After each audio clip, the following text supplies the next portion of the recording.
welcome to another show of Bro History. On today's show, we got a special guest. We have Danny Sjursen, who is now, I guess, retired major in the U.S. Army. Danny is a former history instructor at West Point, and he's also a combat veteran of both wars in Iraq and Afghanistan. You can find his work on The Nation and Tom's Dispatch, among many other publications.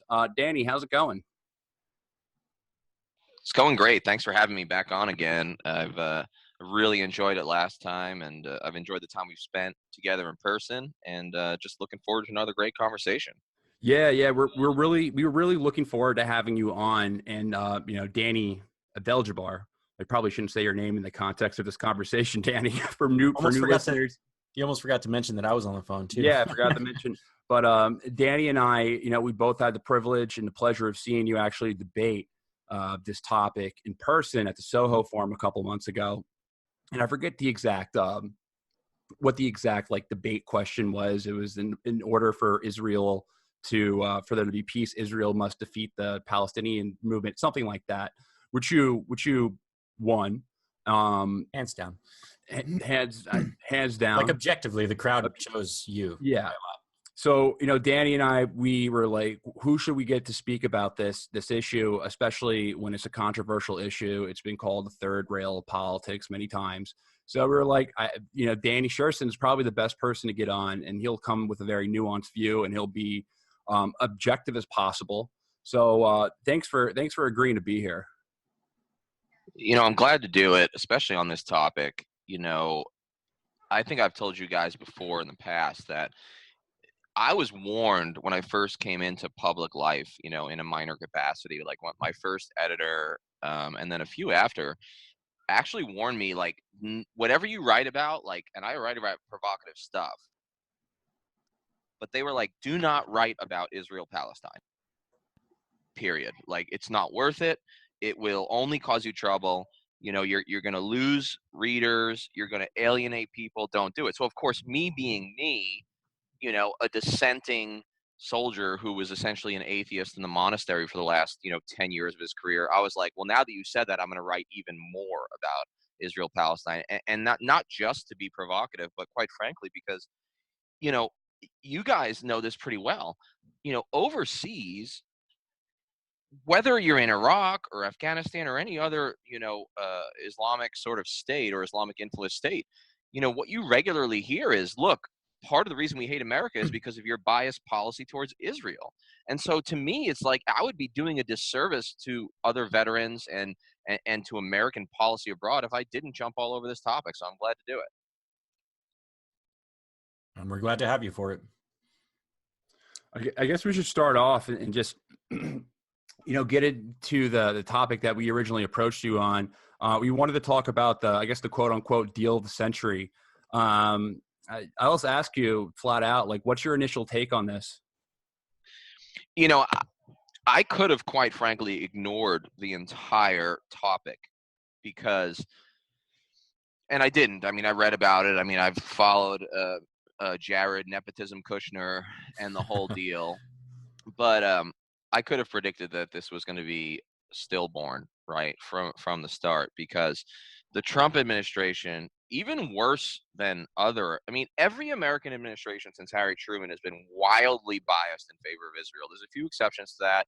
George H.W. Bush parried in a more moderate direction at a time or two, et cetera. But for the most part, every executive has been wildly pro-Israel, right? Truman started it all off, right? And people don't know this history. We're basically, we recognize the Israeli state when it declares independence, we recognize it within hours, right? And Truman literally says to aides that, there's lots of Jewish American voters, but there's not a whole lot of Palestinian American voters. So I'm going to do the political thing, right? And we've essentially followed that ever since, right? But the Trump administration has been more wildly, and the thing is, honestly, the thing I appreciate about Trump is yeah, he's a monster, but he's totally honest. At least about some things, right? So the thing about Trump is he doesn't even try to be balanced. And so the whole idea of a deal of the century, first of all, how many deals has Trump actually negotiated that have been effective? This whole art of the deal persona has not been backed up by actual output over the last 2 years. So I distrusted it from the start. We'll get into why later, I'm sure. But the bottom line is this has been the most one-sided pro-Israeli to the not only to the detriment of Palestinians, but arguably to the destruction of any last hope for a two-state solution or any sort of independent sovereign Palestine. So, I mean, look, we're through the looking glass, Alice. I mean, this is serious. And of course, I never took seriously that America could be a fair arbiter. But with Trump at the helm, with Kushner, with no background in this except his own biases, with him as the point man, I mean, look, not only is it not going to work, not only is it one-sided, it's farcical. I mean, it's some Marx shit, right? History repeats itself. The first time is tragedy, the second time is farce. We're in the farce zone right now. Right. And it's interesting that you bring up that, the U.S. has been wildly pro-Israel for the better half of the last century and this century as well. I've been reading up on Israel Palestine, and I've been going back into post World War I, and it's interesting because I saw that there was a commission that went there. It was called the King Crane Commission, and the results were, this isn't going to work. Like, this is going to alienate the Palestinians. This is going to end up being a disaster. And then the commission ended up being suppressed by the British and the French. And it's kind of funny that sentiment definitely changed throughout the years. But I definitely agree. It's really hard to look at the Trump administration, especially with Jared Kushner negotiating this. And, let's be honest, he has super close ties to Benjamin Netanyahu as far as I think Netanyahu's even slept at his bed or slept at his house, and he stayed in his bed. Danny, you heard that, right? Yeah, they were sleeping in the same bunk bed, right? Wait, well, you mentioned Benjamin Netanyahu. Do you mean the assistant president of the United States? Because that's what I've been calling him recently. The assistant president? You might be able to call Trump the assistant president. That's a fair point.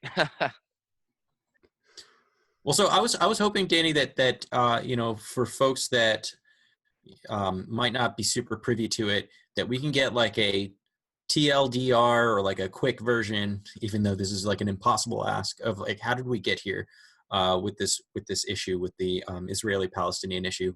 Because as you mentioned, it is kind of the third rail, and so a lot of people don't really know how it is that we got here. All they know is that there's two opposing factions, and as Americans, we're supposed to be on the Israeli side.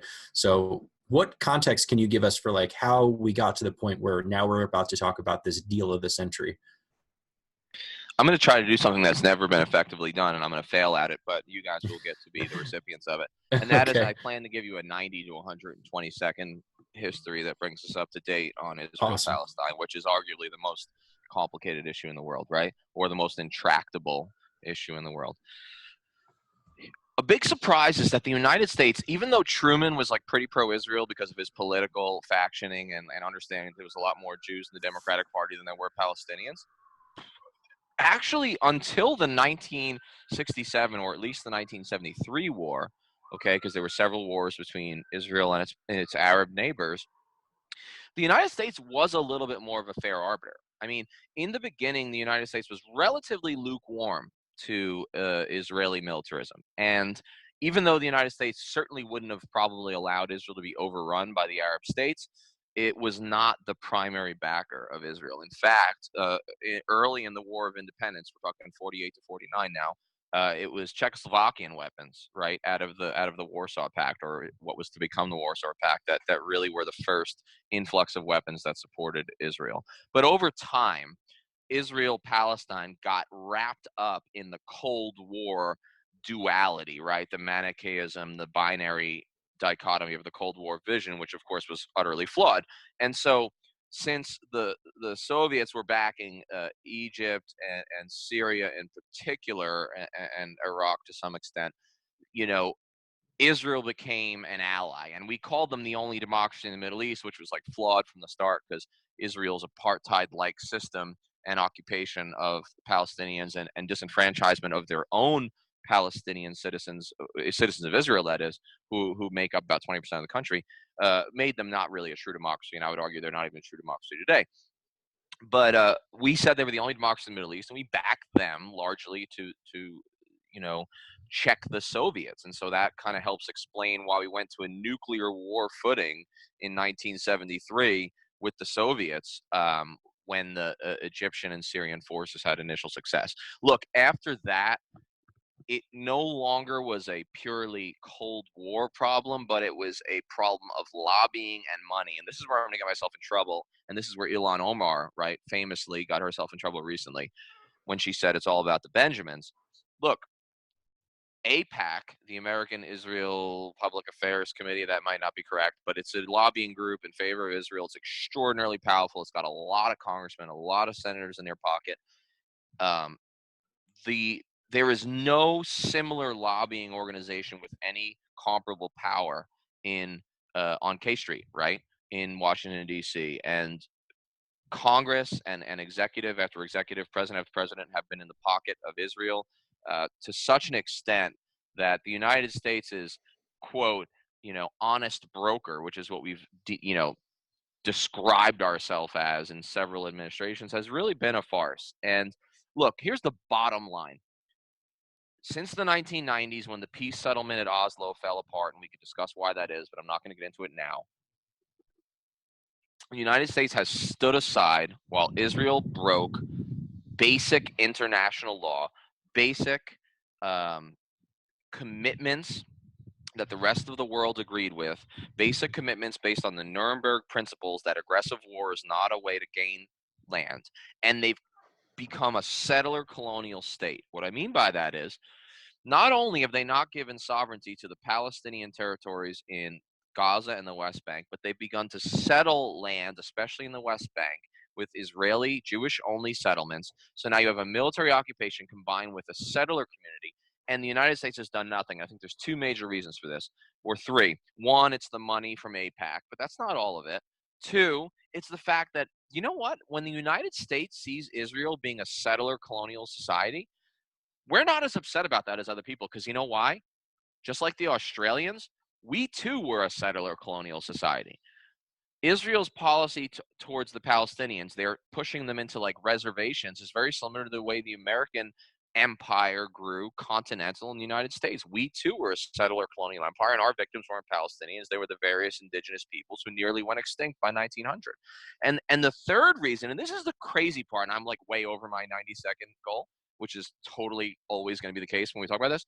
The final crazy part is that evangelical Christians, who are a major, major force in American politics, are wildly pro-Israel, because upwards of 50% of them, to this day, in 2019, right, when we have science, they really, really, really believe that the end of the world is coming. And in order for the end of the world to come, according to their view of Revelations, the last book of the New Testament, Israel has to like form a state in the Holy Land. Now, of course, what they don't tell you is that once Jesus returns in their fantasy, all those Jews in Israel who don't convert are going to hell. But in the short term, they make common cause, and they want us to give weapons and support to Israel because they read Revelations in such a way that they believe Israel has to come back to the Holy Land in order for the world to end. And these people are crazy, so they're really looking forward to the world ending. Now, the world will end in their grandparents, in their grandchildren's, lives, but it'll be climate change, not the reckoning that does it. Anyway, that's where we're at, and I'll be ready whenever you are to explain sort of what Trump has done to only inflame this further. Well, I was hoping that you were going to say that Thanos was going to come by and snap us all away, but all of those options sound pretty reasonable in the context. So, all right, that was pretty awesome in terms of like a quick overview of like how did we get here. And I guess one thing that I did want to ask about, because I know that you had something interesting to say about this, is kind of how the rest of the world seems to be not allying with Palestinian the PLO, but at least sympathizing with them in reasonable ways. And I know that one of those big allying forces was the PLO and the IRA in Ireland. I was wondering if maybe you can talk a little bit about that and make some comparisons and contrasts. Okay, yeah, three things, right? There's always got to be a magical three things. The first thing is that the UN General Assembly, which essentially has no power, it's Mhm. symbolic, right? In the end, the United Nations is a dictatorship of five major imperial powers, right? Mhm. Britain and France, who are like waning empires, Russia and China, which are larger, Eurasian empires, and then of course the United States, right? The General Assembly, they vote all kinds of stuff, but it doesn't become law because the United States, Russia, or China tends to veto it. The rest of the world, and I mean the vast filibuster-proof majority, right, to use an American term, of Mhm. the world is essentially pro-Palestinian, or at least leans in the direction of Palestine deserving a state, right, and Israel ending its military occupation. UN Resolution 242 says that not only, and this is law, right? This is international law. Says that not only does Israel has to, give back the West Bank and Gaza, but it has to allow a two-state solution, and it's not allowed to colonize territory because international law for a long time now, since the Second World War, since the Nuremberg Principles were put in place, uh, taking places over and then colonizing it with your own citizens is illegal in every single case. The only reason 242 is not actually followed through is because the United States vetoes any attempt by the rest of the world, especially by the General Assembly of small non-imperial nations, to force any change. Okay, so that's the first thing. The only reason Israel can do what it does is because of Uncle Sam. The top cover, the money, and the weapons, but more importantly, the diplomatic top cover, right? More importantly, the diplomatic top cover that the United States provides is the only reason Israel gets to act like a spoiled child on the playground, right? Israel does not have to follow the rules that everyone else does. Israel does. Look, here's one example. Why are we about to go to war with Iran? Well, because John Bolton is a monster. That's the short. That's the simple reason. But the broader reason is because we think they want a nuclear weapon, and God forbid Iran gets one. Now, I'm not a big fan of nuclear weapons at all. I mean, there's a sticker on my book that says like abolish nuclear weapons, right? Because I'm a hippie. But I certainly do want a little consistency. And Iran doesn't have a weapon yet. You know who has a few hundred secretly, but not so secretly? Israel. We say Mhm. shit about that though, right? So No way. the inconsistencies are crazy. Do you know that Israel's actual policy, and this is fucking real policy, and I'm not so sure if I'm supposed to curse on this podcast, Hey, but curse all you You like. can curse all you want. they're, which is great because that's how I communicate New York style. But anyway, their policy is to neither confirm nor deny whether they have nuclear weapons. But everyone knows they have nuclear weapons, and the Right. United States. I've seen the declassified documents that Kissinger threw around in the early '70s during the Nixon administration when Israel was first forming their arsenal. Like we've known for 50 years that Israel had nuclear weapons. We never say a peep. So that's my point. Without American top cover, Israel could never get away with this bullshit. Like especially the settlements. Second, the IRA was a subject of my first master's thesis. I wrote two because I'm a masochist. And I've always been interested in the IRA because I'm partly from an Irish American family in Staten Island. My grandmother, who'd never once been to Ireland, taught me when I was about 8 that the IRA were freedom fighters and that the British were our historical enemies, right? So this was a fascinating concept for me my whole life. I no longer believe that to be true, at least not completely, but it broached the subject and it piqued my interest. So I've been studying it for many, many years in depth, and I've come to have a much more nuanced view of that war. But the bottom line is that the Irish Republican Army, which wanted a united Ireland and an end to British occupation of Northern Ireland, had an extraordinarily close relationship with two major international organizations. The first one was someone that no one has ever heard of, right? Unless you're a dork like me, and that's the ETA, which is a Mhm. Basque separatist group in Spain, right? They had a really close relationship. They shared weapons. The IRA sent them a bunch of pistols at one point. But they had a much more important, at least ideological connection to the PLO, which is the Palestinian Liberation Organization, the quasi-secular conglomeration of mostly left-leaning Palestinian independence groups who were fronted by Yasser Arafat for many years. The IRA has murals in Belfast. You can Google this. I mean, please do, listeners.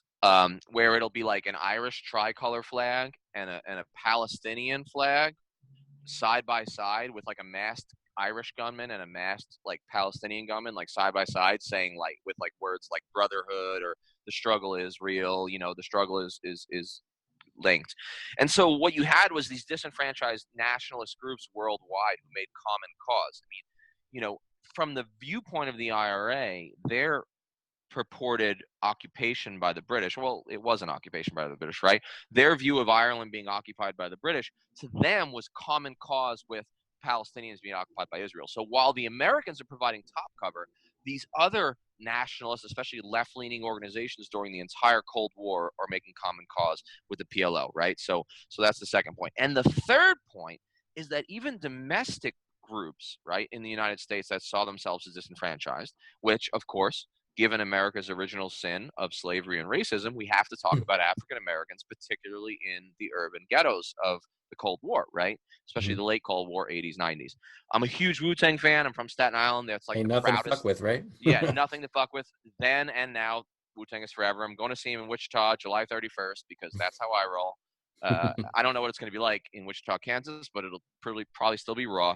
Look, Wu-Tang Clan, as well as other groups like Slain, who's a rapper from Boston, and others that and I think even Nas makes reference to Hamas regularly, because they saw themselves as an occupied people themselves.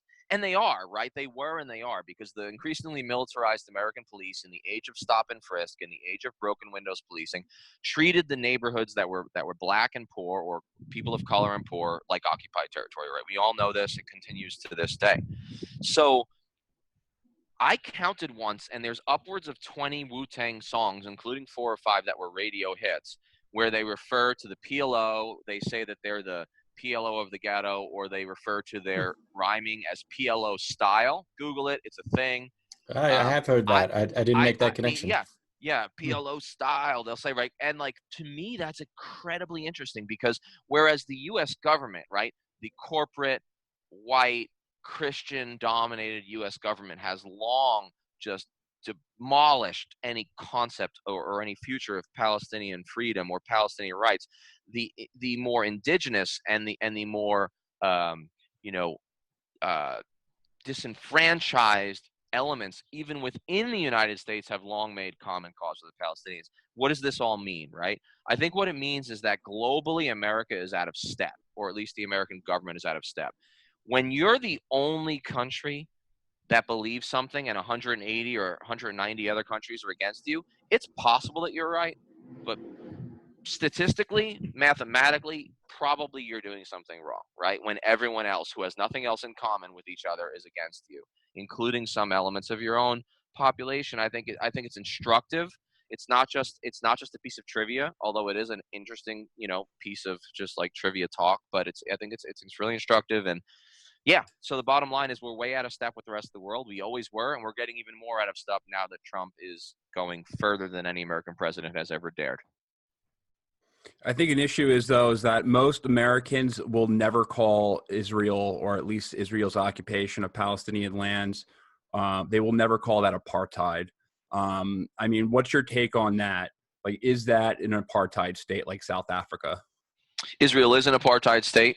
By saying that, I'm going to decrease my book sales, because mainstream Democrats and most of the Jewish political lobby, or at least the pro-Israel, because there's a lot of Jews who are actually against this, but the Israeli political lobby will of course be upset. Look, I've studied South Africa a lot. The similarities between the Bantu stands, which essentially were Indian reservations for black South Africans, right, and the occupied Palestinian territories, which are really a series of like fiefdoms separated by Israeli military roads and and by settlements of Jews. I mean, they look remarkably the same. They have 2 main things in common. One is a total lack of civil rights, meaning that black South Africans had no ability to vote at the polls, or at least have any power at the polls. And of course, Palestinians don't get to vote for the prime minister who leads the military occupation of their lands, right? They have no right to vote. So that's the first similarity, of course. And the second one is gross poverty, combined with just, militarist oppression within their own communities, right? So like we're talking about massive impoverishment. We're talking about income inequality at a level that even the United States, which is the worst in the world, can't even compare to, right? So those are the two things they have in common. So to not say that Israel's an apartheid state is ludicrous. Look, even Jimmy Carter, who gets a bad rap as like some sort of wild liberal, but like if you read my American history series or any serious historian with credentials, Jimmy Carter was a moderate Democrat. In one sense, he was actually a transition between the liberal Democrats and the more mainstream Democrats of Clinton. But as early as like 2004, and I might be off on that by a year or two, Carter wrote a best-selling book called Israel, Peace, Not Apartheid, and he got, of course, lambasted for it. But I'm saying, look, even major mainstream political figures on the American center left have admitted this, but very few are willing to do so who are currently in office. I mean, what Carter has going for him is his political career is over, right? He has nothing left to lose, so he can be honest, but like Hillary Clinton, Chuck Schumer, Joe Biden, whoever else is left from the, the I voted for Iraq mainstream militarist wing of the Democratic Party, they're all blatantly pro-Israel. And so is like Amy Klobuchar, right? And some other people who are in this race right now. The madness of 20 Democrats, running. So it is an apartheid state. I think it's words matter, right? I used to say this to my students when I would give them Fs at West Point, but like words matter. Like what you say matters. And I am of the opinion that it's actually, no matter how controversial it is, no matter how provocative it is, if the evidence points to Israel being an apartheid state, and it does objectively, we have to use that term. Because unless we do, the chances of the U.S. government, or as more importantly, the U.S. people, forcing their government to turn against at least the policy of Israel. And let me just throw a disclaimer.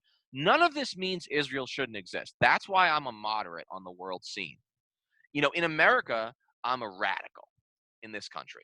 I'm a communist in my economic policies because I'm like moderately pro-labor, and I'm a radical because I think that Palestine should have a state. But the truth is that on the world scene, which is a more balanced, objective scene, I'm a moderate. I actually do think there's a special reason for the Israeli state to exist. I think it's problematic that it does.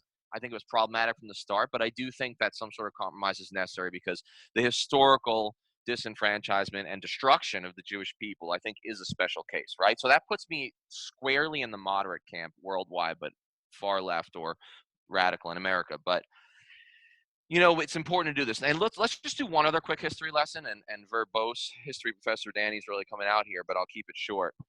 Let us not forget, the United States was one of the last countries to turn on apartheid South Africa. White-dominated, terroristic, brutal regime of white South Africa. Until the late 1980s, the United States didn't turn against it. Why? Well, one reason is because Ronald Reagan was a bigot, and he really liked the white guys running South Africa. But the main reason, which is why he tried to veto congressional attempts to sanction South Africa, but the main reason is because of the Cold War. Like, white South Africans, like, they may be brutal, but at least they were anti-communist. But those nasty black freedom fighters in the nationalist South African organizations, they used words like socialism, and they had taints like leftist.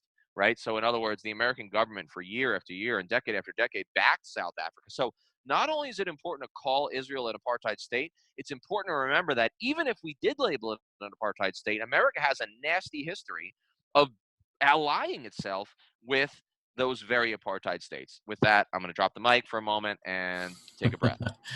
Yeah, that's a lot of interesting context. I think that link between South Africa and Israel is pretty clear. And I think one of the points that you brought up that seems the clearest to me is the way that the occupations are being handled. And I do want to talk about the deal of the century, but before we do that, I think it's kind of impossible to talk about this deal without talking about the makeup of the current occupation right now.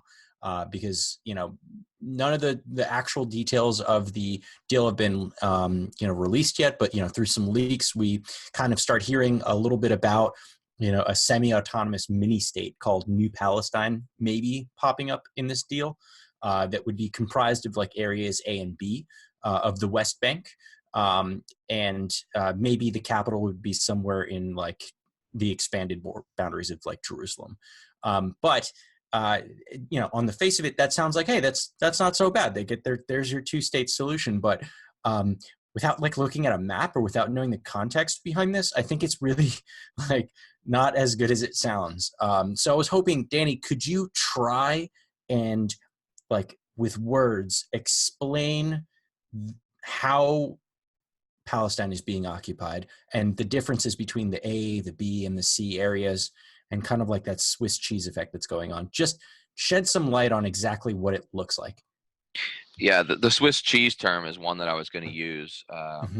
First of all, you asked that I give a rundown of the most complicated situation in the world today in words, and that's great, because if I was on video, I would probably attempt like an interpretive dance, just because I feel like that would be like a more artistic and less scientific way to get my point across. No, the bottom line is, okay, you got areas A, B, and C, and I'm not going into a lot of detail about them, but these are Israeli terms for Palestinian land, right? These are Israeli decisions and strictures that affect Palestinian life. Certain areas of Palestine are actual Israeli settlements, and they're no-go zones, and the roads between them are no-go zones. They're either military roads or they're settler-only roads, right? So they're apartheid roads, and that constitutes one of those letters. Then there's also the areas that have a slight degree of Palestinian autonomy, and then there's the areas that have much more degree of Palestinian autonomy. But the A, B's, and C's are so mixed up that not only is Palestine no longer contiguous between Gaza, which is on the southwest of Israel and on the Mediterranean coast, and the West Bank, much larger, which is along the Jordan River and then all the way out to East Jerusalem. Not only are those two parts of the Palestinian state or nascent Palestinian state or future Palestinian state not connected, but within the West Bank, because of the settlements, because of the military roads, because of the different A, B, C designations, which, by the way, are completely arbitrary. I mean, these are Israeli imposed, and I've said that already, but they're Israeli imposed strictures. I mean, this is some Kafka-esque shit, right? And to a Palestinian, so I could tell you all day what this means in terms of international law, what it looks like on a map. Here's what it means for a Palestinian. I think I'll end with this. For a Palestinian, it means that Israel has potentially de facto annexed some of their ancestral land, even some of their farmland for an individual. They have built a separation barrier, an illegal wall that actually build a wall. Walls are really popular again. I love this right-wing populist surge, like from Brexit to Trump to Hungary. Like, the world sucks. Like Brazil. Like, I mean, anyway, that's a whole set. We should do that next time. But so now we have walls running through Palestinian territory, like what international law calls Palestinian territory. So like some people are actually separated from their olive trees and their fields, right? And then you also have the reality of Israeli drones and planes in the sky violating what should be Palestinian sovereign airspace. The reality of soldiers at checkpoints. If I want to travel from Jenin to Jericho to Ramallah, right? We're talking like north to south, right? I don't know if that order is correct, but it could take me, and this is not a big country, right? This is not a big country. It could potentially take me 7 hours to travel like 30 miles, because I got to go through Israeli checkpoints. Then I got to stop. Then I'm only allowed on these roads. Then I get stopped at another checkpoint. Then there's a wall. So I got to make a long detour. Look, the reality is what you said is correct. Israel has turned what was already a fractured Palestinian state, right? And an illegally and immorally fractured Palestinian entity. They've turned it into Swiss cheese. And so look, Google a map of Palestine today, and if you find the right ones, it'll show you that rather than a contiguous state from the Jordan River to East Jerusalem, which should be their capital, what it really looks like is almost like an ink blot, like psychiatrist test, but worse than that. It's like it's pixels, right? It's these little cantons that are sometimes like 1 mile by 1 mile or even less, separated by military roads, Israeli soldiers and Israeli settlers. And Palestinians aren't even allowed to go near Jewish settlements, because the reality is there are two types of citizens. Palestinians are second-class citizens. Fuck, Palestinians are 12th-class citizens, and Israelis are A-grade citizens. I mean, the distinction between Israeli life in the settlements, which are illegal, and Palestinian life in their villages, which are their right, the difference between them is a chasm greater than we could possibly bridge. Yeah, I definitely think that's really good context because, when I was first reading about this many years ago, looking at, the difference between Israel, Palestine on the map, I was like, oh, well, that's a little weird that Gaza's off to the left, and West Bank is on the other side. How could they possibly have a state? They can't move in between the two. And that's legitimately like a big portion of the issue of creating a two-state solution, just the fact that they're so completely separate from one another. But the more you read about it and the more you look into it, it's worse than just the distance and the split between Gaza and West Bank. It's like West Bank itself is being like Swiss cheesed. I don't know how better to say that. It's such. Let me add to that real quick. I Mhm. should have said this. This is all purposeful Israeli policy. Netanyahu, who has gone so far as to say he's thinking of actually just outright annexing illegally, like officially annexing parts of the West Bank. But like Netanyahu and the Likud party and even the center left and the center right of Israeli politics, they're purposely trying to fracture and Swiss cheese away Mhm. Palestine, because what they're trying to do is create facts on the ground where a Palestinian state in the future is no longer viable.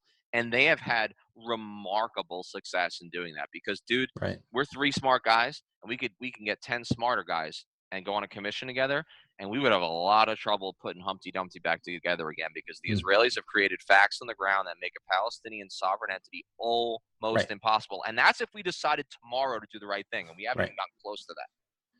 Right. Yeah. And it certainly does look very intentional, even without reading any documents or like seeing any proof, just looking at the way that it's constructed just seems like, why would you do that? Why would you put a settlement smack dab in the middle of the West Bank and then carve out this whole quarter in the middle of it just so that you can get there?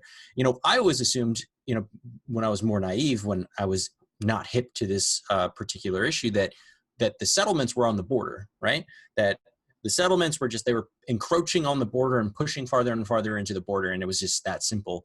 And, the idea in my mind was, oh, well, stop pushing forward. But in fact, it's much, much crazier.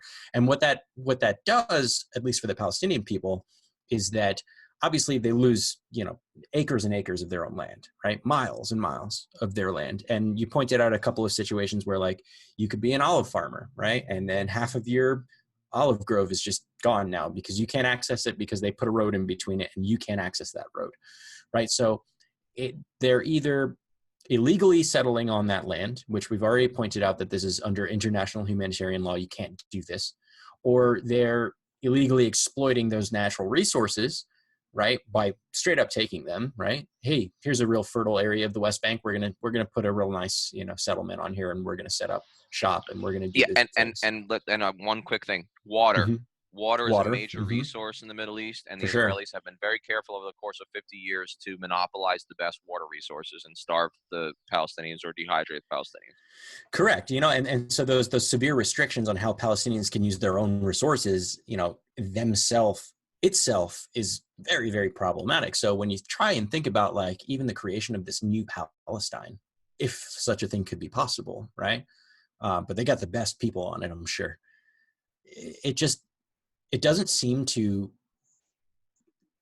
address the biggest issue, and the biggest issue is that literally the people of New Palestine wouldn't be able to move around anyway. They're the most stateless, disenfranchised people. One of the most stateless and disenfranchised people on the planet, and people like my father, who is like the poster boy for like white male resentment. Right, like middle-aged white male resentment, but he's a really important guy. I mean, he's a really important person because he's like smarter than your average bear, which is so hard for me to admit for a man who voted for Trump, but he is. But he represents that like 40% of Americans who are like in the conservative camp, and like one of his things, and everyone like him things is like, yeah, but the Palestinians are suicide bombers. But like, and I'm going to say something here that's going to really make people think I'm a radical. I think suicide bombing, especially of civilians, is like one of the most abhorrent tactics ever. but you understand why people strap bombs to themselves when they're placed in such a Kafkaesque, impossible scenario of repression. You understand it. I mean, it doesn't mean it's right. It just means there's a reason these people strap bombs to their chests. And by the way, a tiny, tiny, tiny percent of them do that. Most of them are just as upset about it as the Israelis. But look, this is why it happens. We've created a situation where they are stateless forever, and impoverished forever. What recourse do they have? They don't get arms shipments from America with F-16s like the Israelis do, or what are we at? F-80? 35. I don't know. Like, yeah, 35. I mean, whatever. Like, as the world is like going underwater from climate change, I'm sure we'll be at like F-55. Yeah, probably. I mean, I get that. It's again, to underscore the fact that like suicide bombing is never a good thing ever, period. Like, full stop. The issue though, the context is there. I'm sorry to interrupt, but the issue is that they conflate everything with radical Islam. Everything is just radical Islam. Like, they can't be trusted because they're all fanatic religious zealots who will blow you up. And that's why the colonization is necessary, because it's for national security, because these people are insane. Yeah, that's the argument that I share. Look, the language they use, like Israeli officials, I'm talking like primaries in the Israeli cabinet have used terms like termites, right? Insects, infestation for Palestinians. They've gone so far like in Rwanda. Yeah. Oh, yeah. This is how you get a genocide like this. And I mean, what's going on is a slow-moving genocide, quite frankly, or maybe not. I don't want to say genocide. It's a slow-moving ethnic cleansing, right? I think that's more appropriate, more moderate. Sure. And factual. But look, another thing that's going on here is, like, we would be remiss if we didn't mention that these protests, these very, very, very, very peaceful protests at the Gaza border wall or the Gaza border fence that have been going on for 2 years now, in which 400 plus Palestinians have been killed, about a quarter of whom were children, about a tenth of whom were journalists and or medical aid workers for the Red Crescent. Look, only like 3 or 4 Israelis have been killed. And those of us who are in the military know about the concept of proportionality, don't we? And when the casualty rates are that disproportionate, it actually becomes problematic, up to and including the fact that it might be considered a war crime. But major Israeli ministers, I think it was the deputy foreign minister, who's a female, was on like CNN, like not even on Fox, right? They weren't even on like fascist radio. They were on like CNN or MSNBC, which is like neoliberal fascist media. But anyway, and this woman said, like, well, they asked her, like, one of the American announcers like had the balls finally, and to say, like, wait, you just said they're all terrorists, like they're all Hamas, like all these people that are peacefully protesting that keep getting killed by Israeli soldiers. And the lady, like the foreign minister lady, the deputy foreign minister, was like, yeah. And so an American showed a little bit of courage and said, even the children? And she says, yes, the children are all Hamas. Especially the children. That's the language of like infestation and termites that leads to ethnic cleansing. Yeah. Netanyahu, he was blaming the Palestinians on the Holocaust not so long ago. He was like, Hitler didn't want to blame the Jews. He didn't want to burn the Jews at first. It was the Palestinians that told him that to do it. These are words that came out of Netanyahu's mouth. Oh yeah, I mean, Netanyahu is so far right that he does what all far right figures do in their societies, which is what they do is with populism and revanchism and racism, they actually grab the entire political spectrum, right, and they forcibly just move the whole thing right. In other words, when you have a Trump or when you have a Netanyahu, people like us start to seem like fringe liberals, because in comparison to Trump, we are. So Trump and Netanyahu and Bolsonaro in Brazil, right? These folks, and now fucking Boris asshole Johnson in goddamn London, like these, like, yeah. I mean, first of all, doesn't his haircut preclude him from being a national figure? I know, right? You think they would have learned? I guess not. We've seen Trump's hair, so apparently, you ever notice that? Why is it that right-wing populist monsters, like, leaving aside their policies of like mass murder and repression, they do have one other thing in common: really bad haircuts and facial hair. Someone needs to write a book about it. There's something there, I promise you. Anyway, I'm being facetious. But the bottom line with all of this is Bibi Netanyahu talks in ways that even within Israel would have been unacceptable as recently as 20 or 30 years ago. But the political spectrum has been uprooted and moved so far right by the Likudniks and particularly the ultra Orthodox in Israel, that now Bibi Netanyahu is considered like a center-right candidate or a center-right political figure in his country, when in reality he's off the charts. And we're seeing the same thing happen in America, of course. I mean, what do you make of it? Like, what do you do about it? You know? Yeah. Well, I mean, I have a lot of radical thoughts Opinions. about that, but I mean, I don't trust either major political party in America, and I don't trust either major political party or the 3 or 4 major political parties in Israel. They've shown themselves to be closer together on most foreign policy issues than they are divided. They've shown themselves to be utterly corporate, utterly militaristic.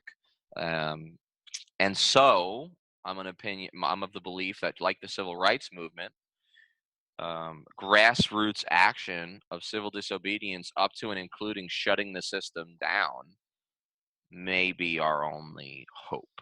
Because let's look, I'm sure we all have some favorite Democrats right now. We've probably all got a few favorites in the primary that we think are going to save the world. And I have my favorites too. But I do not believe that even the best of them can transcend the Democratic National Committee, the money in American politics, the money in Israeli politics, to really take the radical change that we need. And arguably it may take shutting down the monetary system, the transportation system, etc. And so there I go being a hippie, Yeah. But I think that's true. Hopefully we don't have to get there, and hopefully we can, through civil discourse, get to the points that we need to make. And on that topic of money, I'd like to turn back a little bit to this deal, because a big portion of this, deal of this century is money, right?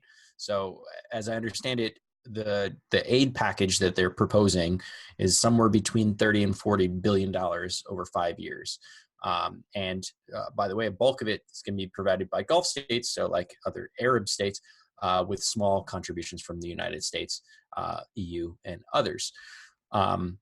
So I find this pretty interesting because I read something on the World Bank that I'd like to throw at you and see just what your opinion is on here. But apparently the World Bank estimated in 2013 that actions and restrictions that the Israeli government have taken in that area C of the West Bank, and that's the area that's like under exclusive Israeli security control, that they estimate that cost the Palestinian economy $3.4 billion per year. So back of the envelope math here, if you were to lift those restrictions, then over 10 years, you'd get the same economic benefit that this plan would give the Palestinians without actually investing a single cent in it. And it would be indefinite, right? Okay, so Israel gets $3 billion of direct military aid with no strings attached every year, right? So that means over the course of 10 years they get 30, right, at least, and that doesn't include some of their private sales of American weapons, right? It doesn't include the military aid they get from American allies. Right. The thought that there is like a pure economic solution to this problem, the thought that like Trumpian capitalism, which is really crony capitalism, can somehow create enough affluence to moderate the Palestinian people. I mean, the way I read it is this: like, this is Trump and his ilk of hyper capitalists, right, saying, well, we can bribe the Palestinians to accept their shitty situation. This is their Stormy Daniels hush money. It really, but it is, right? It's funny, and it's fucking funny, and it's tragic, but it's true. The guy thinks that way. I mean, Trump is a street con. He's a 3-card Monte player, okay? He doesn't even understand economics outside of, like, payoffs to the mafia for casinos. I mean, this is how he thinks. And it's refreshing in a way that he's so honest about it.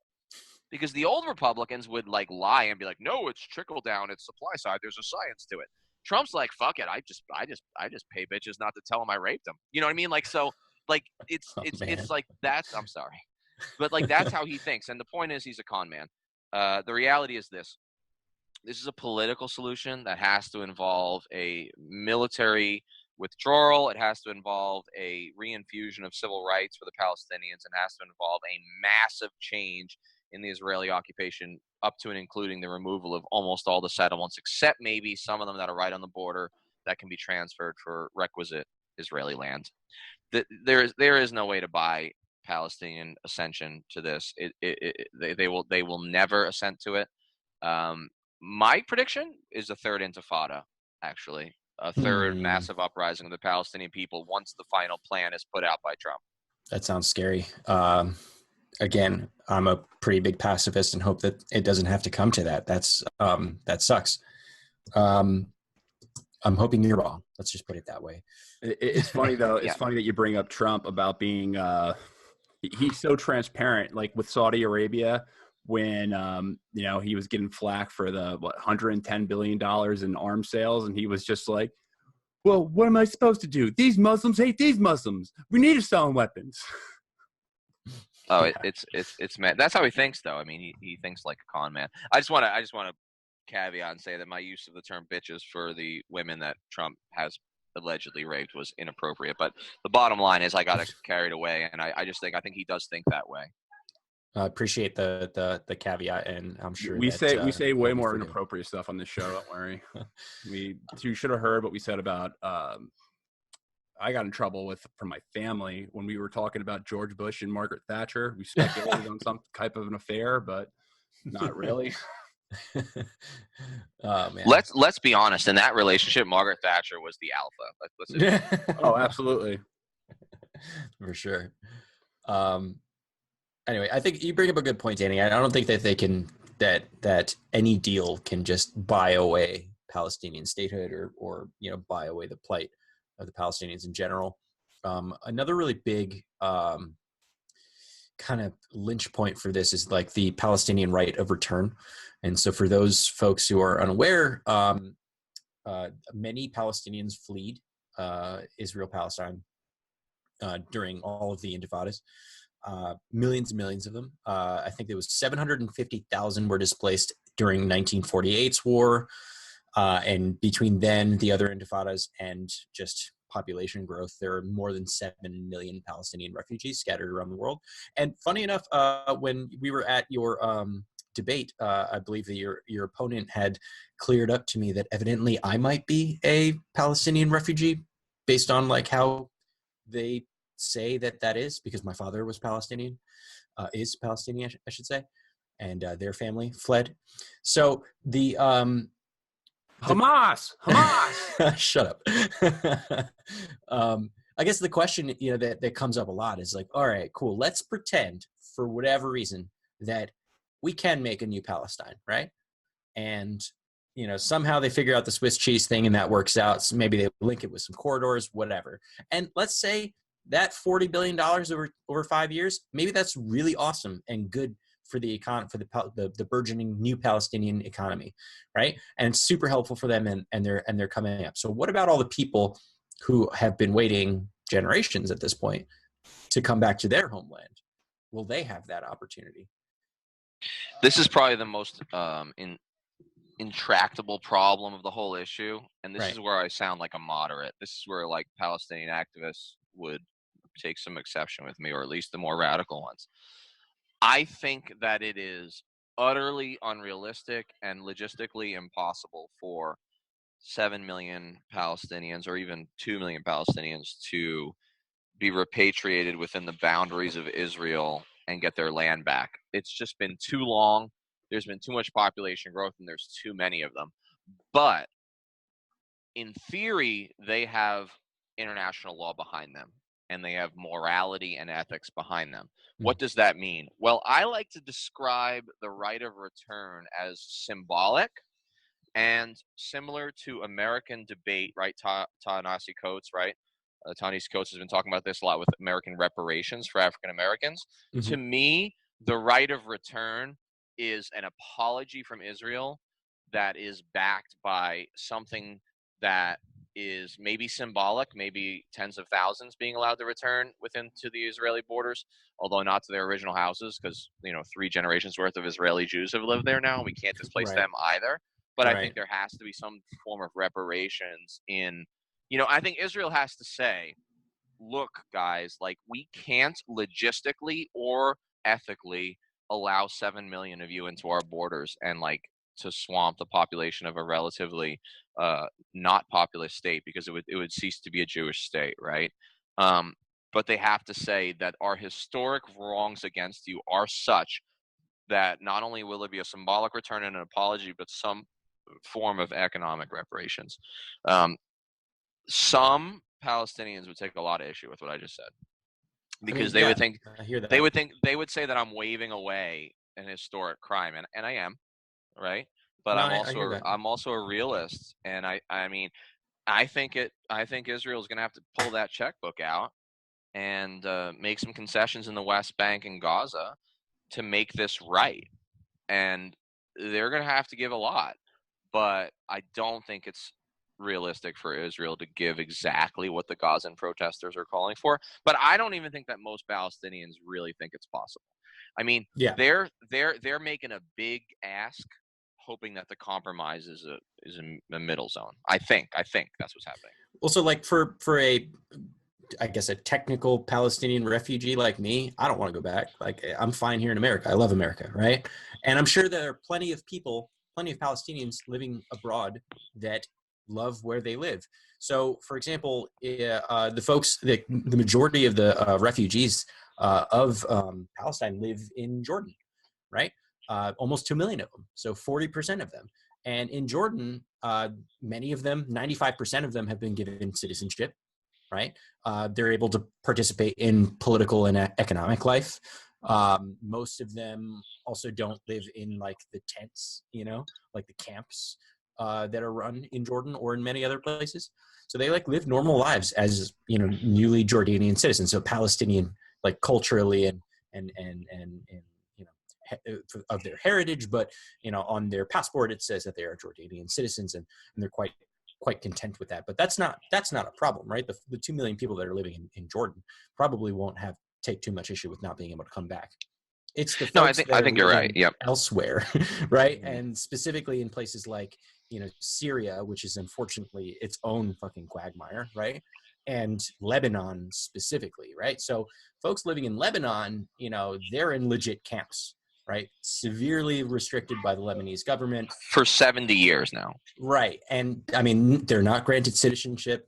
They're considered foreigners. They have no political rights. They're denied social rights, like including access to government-run public services like education or healthcare, social security, shit like that.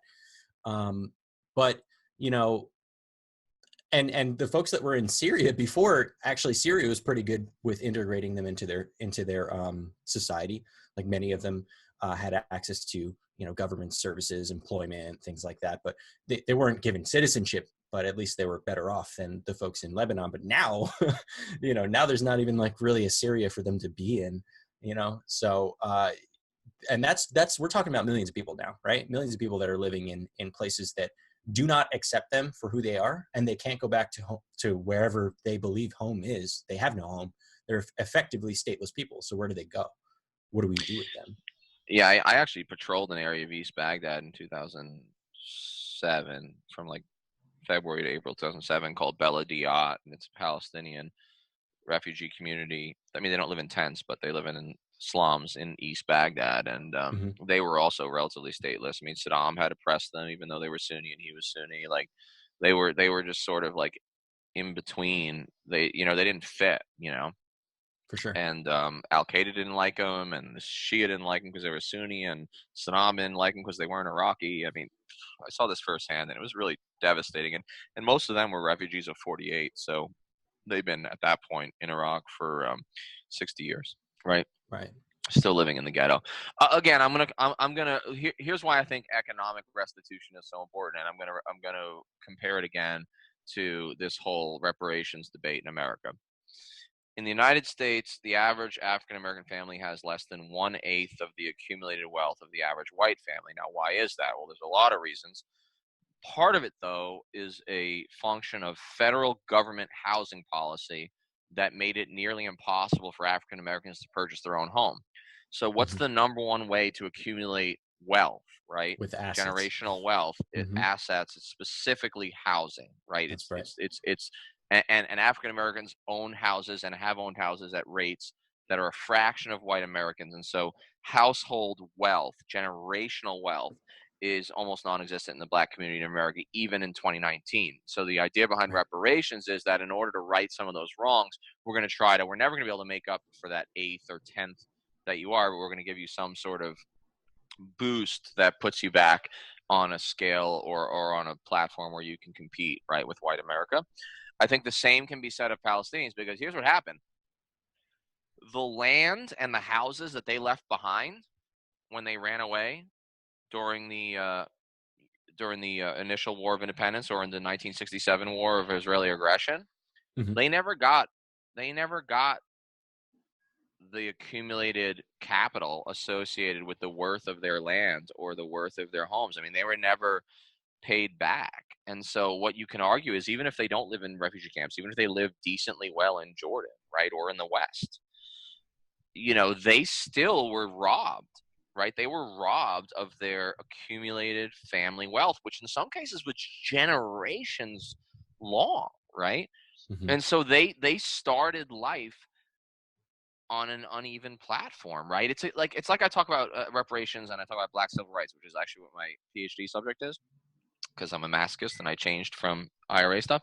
The reality is, like, I describe it as like a game of Monopoly. Like, everyone says, like, well, everyone's equal now. We got a black president, right? Everyone's equal now, in Israel, which is clearly untrue. But it's like, what if, like, the best way to describe it with black and white Americans is, like, white Americans, they got to roll the dice like 12 times. Like, they got to, like, move around the board and, like, buy shit up.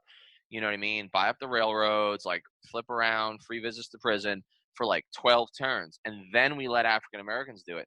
But, like, by then, most of the good property was bought up, right? And Right. they started so far behind that we have to level the playing field. I would argue it's the exact same situation between Israeli Jews and Palestinian refugees, even if the Palestinian refugees have been settled in a relatively stable country for decades now.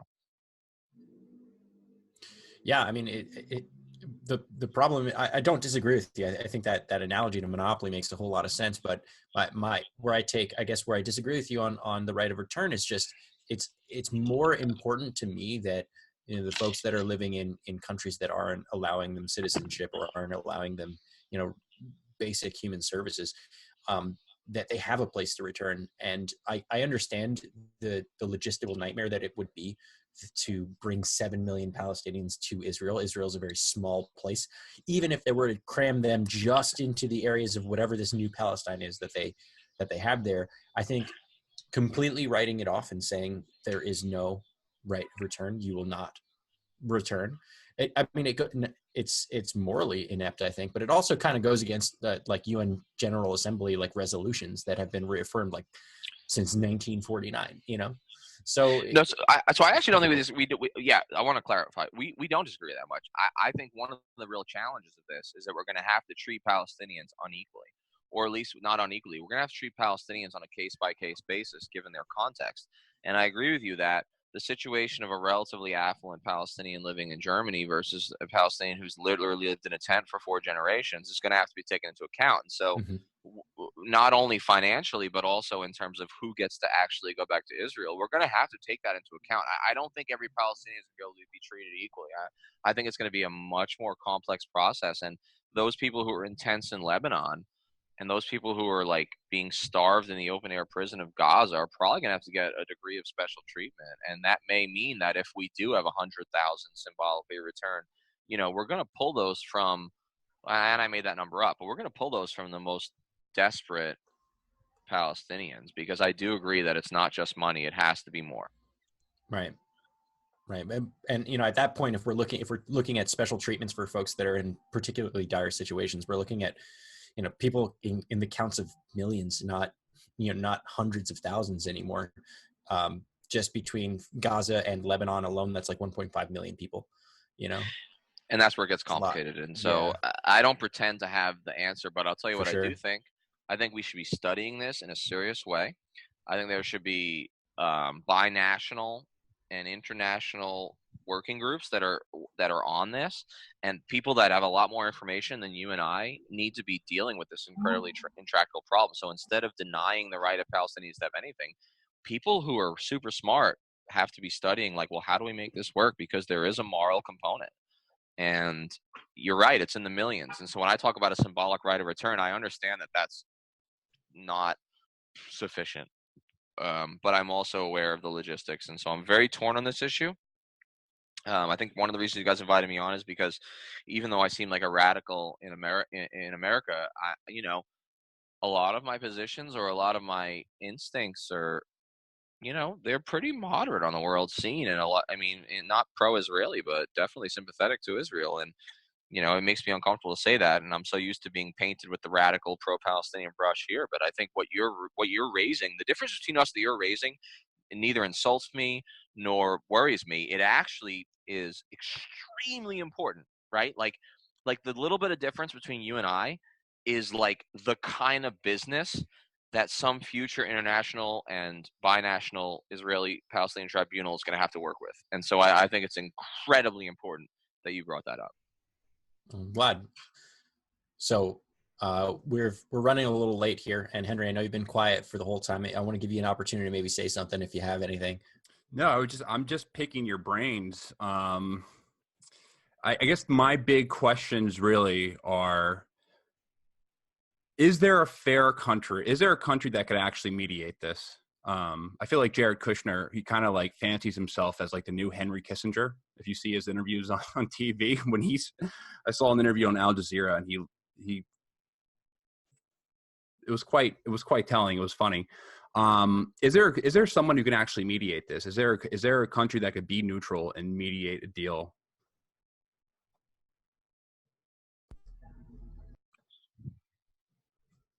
Spain and Norway did a decent job in 92 and 93. But it bothers me to choose a Western country. So, but I also don't trust Saudi Arabia, because they're American lackeys.